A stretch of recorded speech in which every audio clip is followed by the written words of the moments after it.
Hey YouTube, how's it going? Kevin Cleary with a knife video for you. I'm finally now getting to my most carried knives for the month of April. I know it's like almost mid-May now, but I was on vacation for the first about a week and a half of May, so that's why this video is pushed off. I can't tell you right now whether I'm going to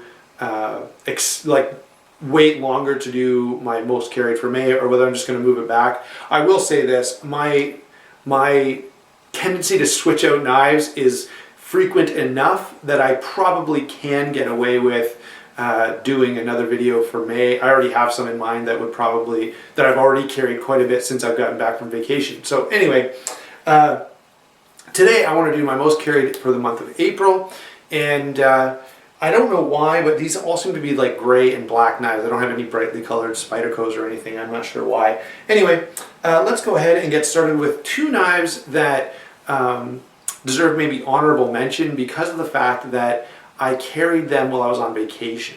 Okay, so think about this. You're going away for a week, you're going to be traveling, you're going to go through different states, you're going to be different locations.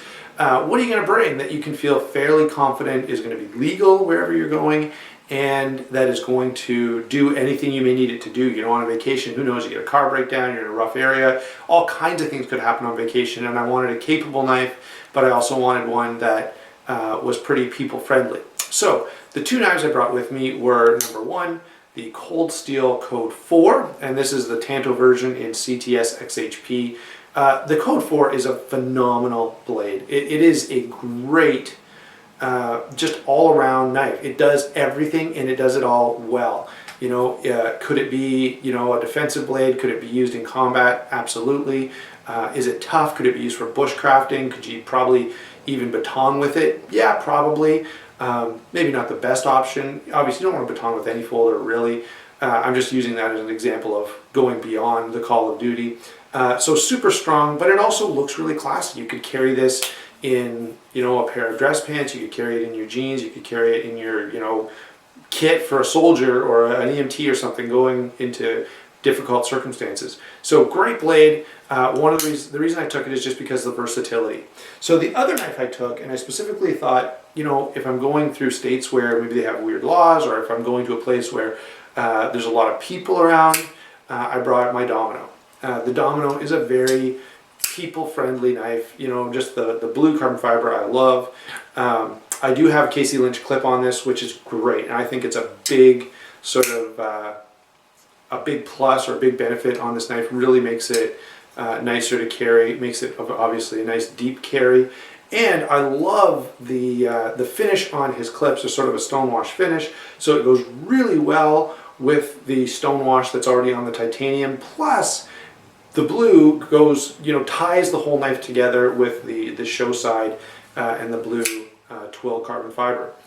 So yeah, this was the other knife I took. Great knife. Love the Domino.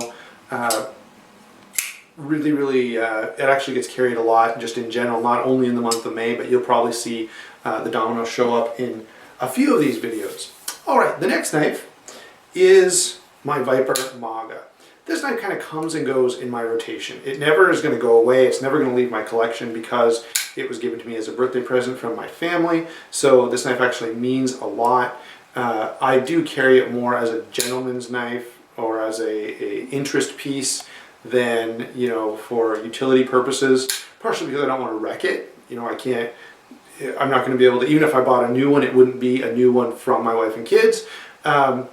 Two, it's carbon fiber, so I don't associate carbon fiber with like a hard use tactical blade or combat blade. I hate that term tactical, by the way. But I do like this knife. It's different, it's interesting. The blade shape, although it looks kind of random, is more utilitarian than you'd think. It's fairly thin blade stock, and because of that, this front portion of the blade here is really useful. I've used it a lot for like food prep and all kinds of different, you know, cutting tasks. So I really like this blade, and I do carry it pretty frequently. You know, if I go for a while without carrying it, I'll be like, hey, I need to carry it, and I will. So that's the Maga. So we've got the two knives I took on vacation, the Code 4 and the Domino. The Maga I carried quite a bit. Oh yeah, this one you probably could have guessed at because of the video that I made about it. This is the Buck Marksman. This thing is unreal. Aluminum handle, what's called the strap lock, designed by Grant and Gavin Hawk, 154 cm blade steel, and it's heat treated by Paul Boss. So there's a lot to love about this knife. The thing that I like the most is that it flips like nothing I've ever seen before. It just flips really, really well.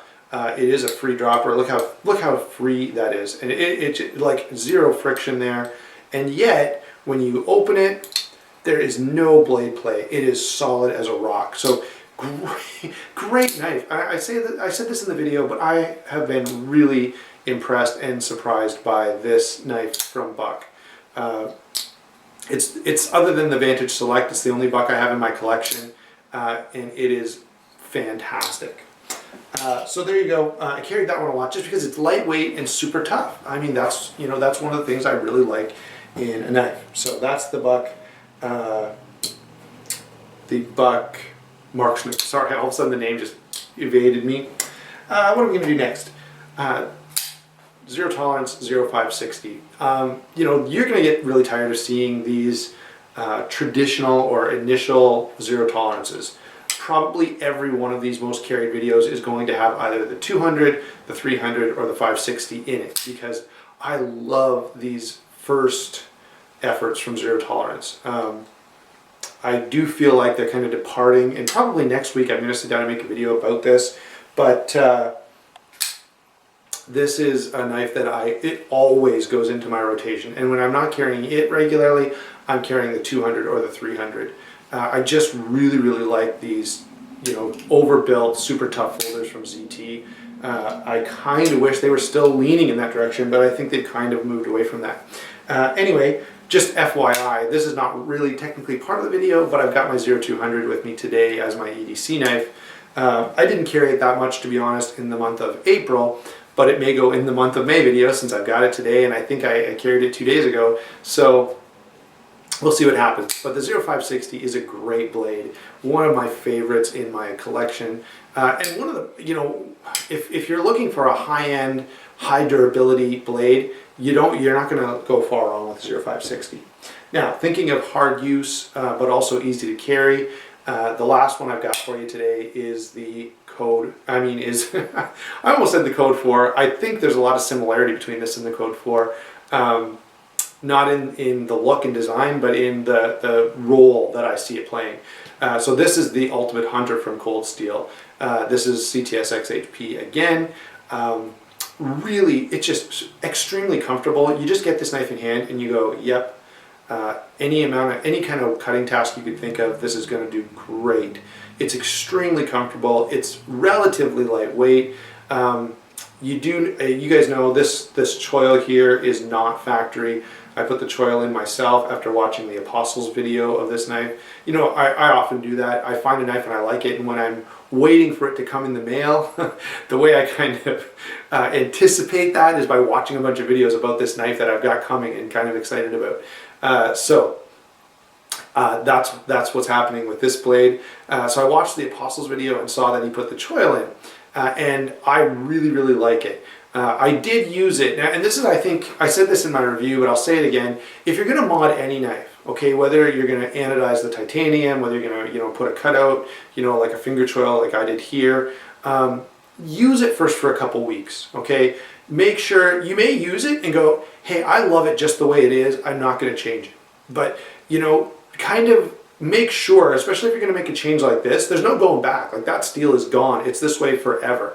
So make sure if you're going to do that to one of your knives, you feel very comfortable making that change. And maybe even you don't care if you break it. You could ruin it. Okay? So be very careful. I don't want people watching this video and going, hey, I should cut a finger hole in all my knives. Really think about it. But I love this blade. I carry it a ton. And it may, I carried it a lot in April, and I may put it maybe in the most carried for the month of May video, because I carry this thing a lot. I just find it really useful, really, really comfortable to carry. So there you go. Those are the knives that I carried the most in the month of April. My EDC stuff that I've showed you in the last two hasn't changed, so I'm not going to show you again. All right. Now I want to leave you with this question. I've said before that The reason I do this rather than a top 10 or top 5 whatever video is because I tried to do like my top 10 knives. That's the video I was going to do. I just couldn't do it because I carry too eclectically. I switch my blades out a lot, and I just noticed that for 2 to 4 weeks I tend to favor a certain number of blades, and I'll be really into my PM2s and carry those and a few other things. And then the next month I carry my Mannix and I carry something else. So because of that, I decided to do this format. I want to hear from you guys. What do you carry the most? How do you carry? Do you carry like me, or maybe you have a definitive, hey, these are my top 10 knives and I just rotate them through, and the rest of the knives are just for collection purposes, right? How do you do it? Let me know below and maybe give me your thought process on that. We'll talk to you later, YouTube.